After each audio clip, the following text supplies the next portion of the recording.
boxing fans. Right now I'm going to talk about Kell Brook and Carson Jones, and this is, well, it was supposed to be for an IBF title #1 spot for the title that Randall Bailey has just won, except, you know, the IBF being douchebags, they have decided to give that title shot already to Devon Alexander. You know, an American may as well lose to another American and keep the title in America than losing it to a Brit. Mind you, Kell Brook's still got to get past Carson Jones first.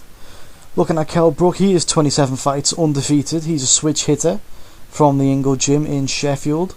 He's good with his combinations. You know, he can hit them single shot counters and he can put his combinations together, like I said. You know, his defence was a bit suspect, but it's been improving with each fight. Overall, I'd say he's a very skillful and slick fighter, and on his day he could pose a threat to anybody at the 147-pound division. Maybe take away the £2 for pound guys who are there right now.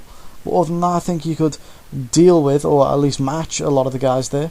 Looking at Carson Jones, he is 34 wins, 8 losses to 2 draws. He's an actual puncher, a hitter, pressure fighter.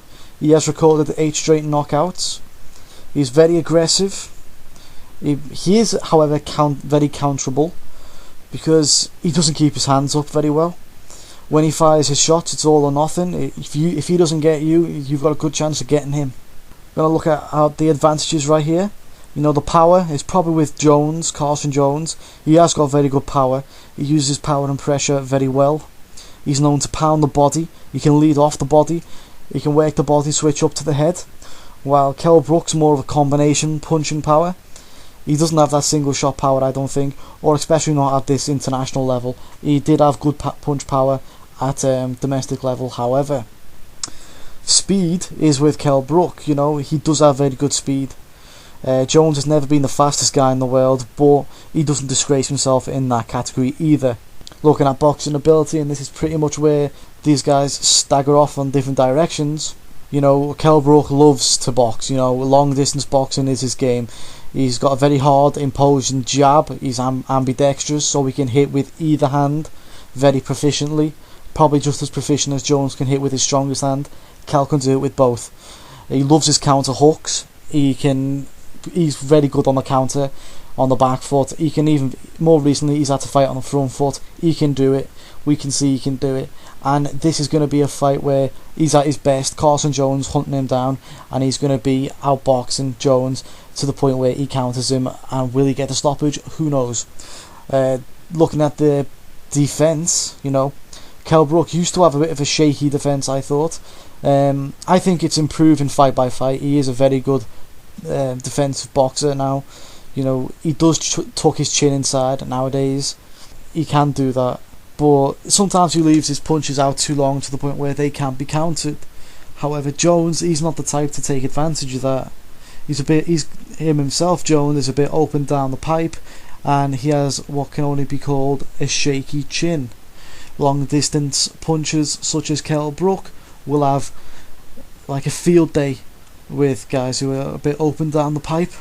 Looking at the movement, Kell Brook has great movement. He can stand and fight, but he can move very well as well. You know, he moves with his punches.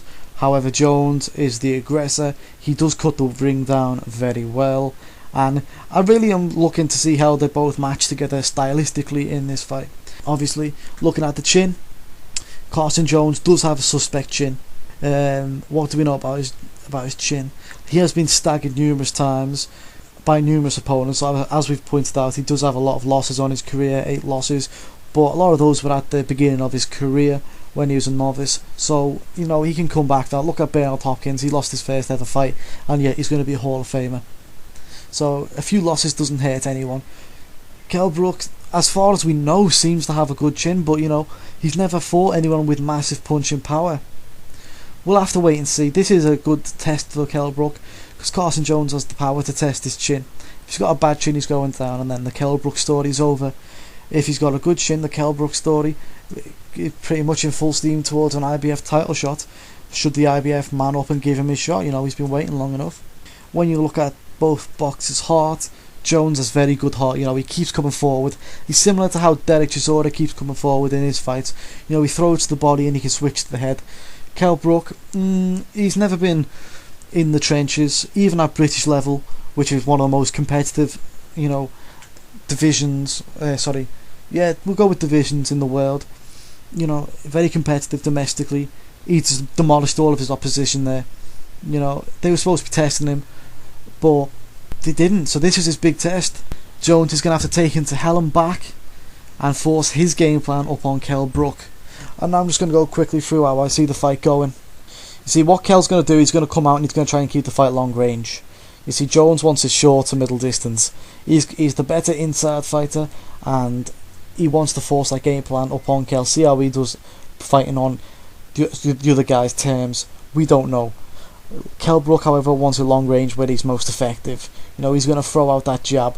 Watch that jab, because he's going to work almost everything he's got in his arsenal off it. He's going to set up his combinations. He's going to set his man up for the counter. Another thing is, how is he going to fare once he sets off his combinations? Is he going to tie his man up, or is he going to retreat back to long distance?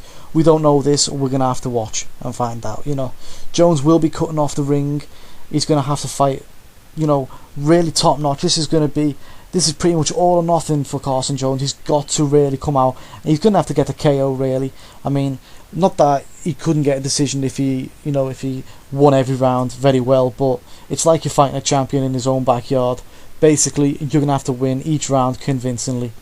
Like I said, another big problem for Jones is he's going to be open straight down the pipe. Kell Brook has made that his bread and butter at domestic level, and he's added in the hook to finish off his opponents. Jones has to be watching for that. Another problem I see, which will be too much for Jones, is, as I stated, he drops his defense when he's attacking. Right, he throws almost everything into his shots, which leaves himself totally open to being countered. Now we know Kell Brook is a highly efficient counter puncher. He can counter the shots, especially those hooks that he can land right on the chin. I see Kell landing too many counters on Jones, and for that reason I do not see this fight go on the cards. I'm going with a late round stoppage for Kell Brook, maybe round 9 or 10.